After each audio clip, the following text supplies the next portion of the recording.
प्यारे बच्चों, आज मैं आपको कक्षा 8 विषय हिंदी भारत की खोज पढ़ाऊंगी।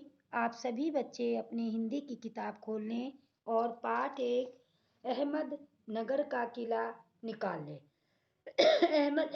अहमदनगर का किला बच्चों, इसमें मैंने पहली वीडियो में कै भाग अतीत का भार आपको पढ़ाया था। अब मैं ख अतीत का दबाव आपको समझाऊंगी। सभी बच्चे ध्यान पूर्वक सुने। प्यारे बच्चों, अतीत का दबाव इसमें नेहरू जी ने क्या वर्णन किया है, आप सभी बच्चे ध्यान पूर्वक सुने। नेहरू जी का मानना है कि मनुष्य के मानस पटल पर अपनी संस्कृति और अपनी सभ्यता की जो पुरानी छाप रहती है, वह अच्छी हो या बुरी, दोनों रूपों में प्रभावित करती है। बच्चों, वह छाप मनुष्य को चाहे अच्छी हो चाहे बुरी, दोनों ही रूपों में मनुष्य को प्रभावित करती है। प्राचीन सभ्यताओं से जुड़े लोग विचलित हो उठते हैं जब उनकी सभ्यताएं विकृत होती हैं। वह वातावरण उन्हें दमघोंटू लगने लगता है, जैसे भारत और चीन की सभ्यताएं। नेहरू जी का सोचना है कि उनकी विरासत क्या है, वे किन बातों के उत्तराधिकारी हैं। फिर स्वयं ही उनका सोचना है कि मानवता के लिए जिन मूल्यों को हजारों वर्षों में प्राप्त किया गया, विजयों का उल्लास, पराजयों का दुख व मानव के साहसी कारनामे, ये सभी उनके साथ जुड़े हैं। वे इन्हीं सबके वारिस हैं। उन्होंने अपने विचारों में इस तथ्य का भी उल्लेख किया है कि भारतवासियों की विरासत की विशेष बात है कि वे अपने आप को किसी से अलग नहीं समझते।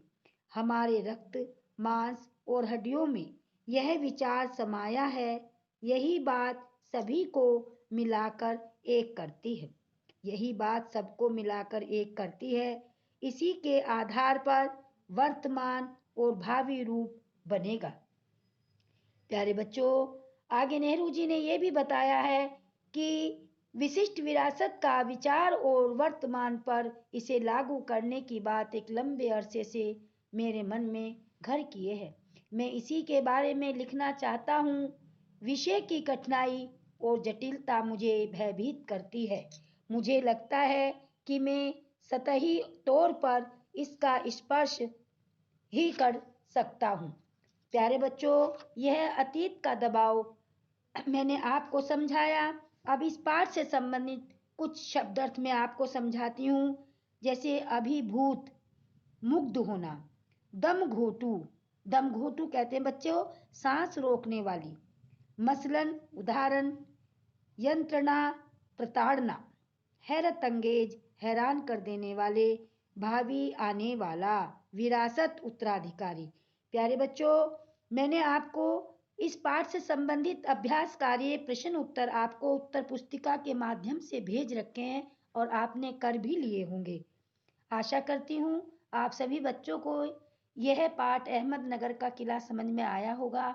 आप स्वयं इस पाठ को पढ़ना, समझना और इससे संबंधित जो प्रश्न उत्तर मैंने आपको करवा रखे हैं, जैसे नेहरू जी की दृष्टि में विरासत के क्या मायने थे, तो बच्चों उत्तर क्या था? नेहरू जी की दृष्टि में विरासत के मायने वे मूल्य थे जिन्हें हम अपने पूर्वजों द्वारा वर्षों से प्राप्त करते हैं। वर्षों में प्राप्त करते हैं बच्चों। विरासत वो होती है जो हम अपने पूर्वजों के द्वारा प्राप्त करते हैं, पूर्वजों से मिली है हमें, वह हमारी विरासत कहलाती है। भारतवासियों की विरासत की विशेष बात क्या है? भारतवासियों की विरासत की विशेष बात यह है कि वे अलग रहने में विश्वास नहीं करते बच्चों। भारतवासी विश्व बंधुत्व की भावना में विश्वास करते हैं। वसुधैव कुटुंबकम, यह हमारी भारतवासियों की परंपरा है। क्या कहा बच्चों? भारतवासी अलग रहने में विश्वास नहीं करते, आपस में मिलजुल कर रहने में विश्वास करते हैं। तो प्यारे बच्चों, आप इस पाठ को पढ़ना, समझना और इस पाठ से संबंधित प्रश्न उत्तर याद करना। धन्यवाद।